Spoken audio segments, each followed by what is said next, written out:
That begins with immediate pressure. Then things get complicated.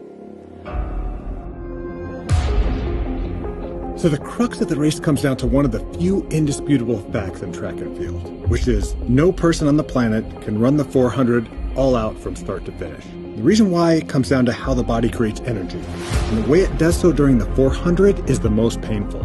So here's an easy way to think about it. You have three energy systems to power movement. They work on a continuum and there are individual differences. But no matter what, when intensity's high, energy comes at a price. So during the first 50 meters of the race, the body uses immediate energy stored as ATP and phosphocreatine. Think of this as your body's version of a short, sharp rocket booster. So this energy is rapid and intense, but it's very short-lived. It's usually expended within the first 6 to 10 seconds. So at the start of the race, athletes unleash it, pushing from 90 to 100% of their max right from the gun.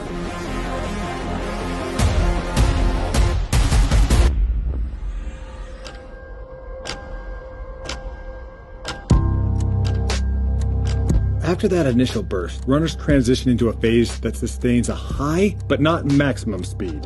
So now we're on to the second energy source, called anaerobic glycolysis. As this fuel's created, we've got lactate and the associated hydrogen ions, which, to simplify, we're just going to refer to as lactic acid.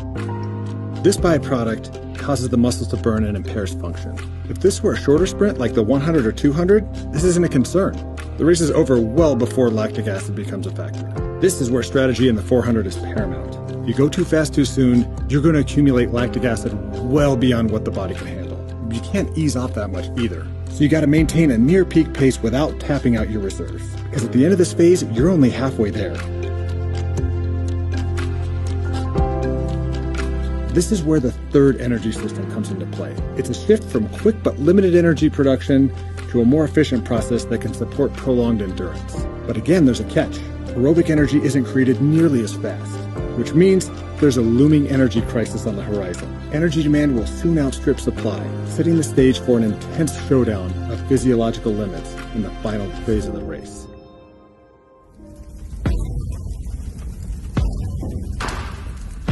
This is what it all comes down to. The fourth stage is where chaos prevails, especially if you didn't get the other phases right. But even if you did get the other phases right, the final stretch is still hell on earth. Just ask anyone who's run the race, as this Redditor did.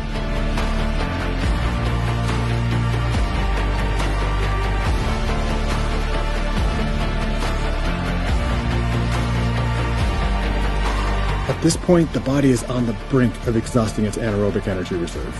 The body attempts to fill the energy gaps with more aerobic energy, but because it's a slower process, it struggles to match the immediate and intense demands of the sprint. And the rising acidity within the muscles not only induces agonizing pain, but it's also starting to impair muscular function. This is where the true mental battle begins to unfold. Not one of tactics, but one of guts. The final stretch is not just a race against competitors. It's a duel between an athlete's drive to succeed and the overwhelming desire to ease the pain. This crucible, this intense showdown of heart and mind is what defines the essence of the 400 meters.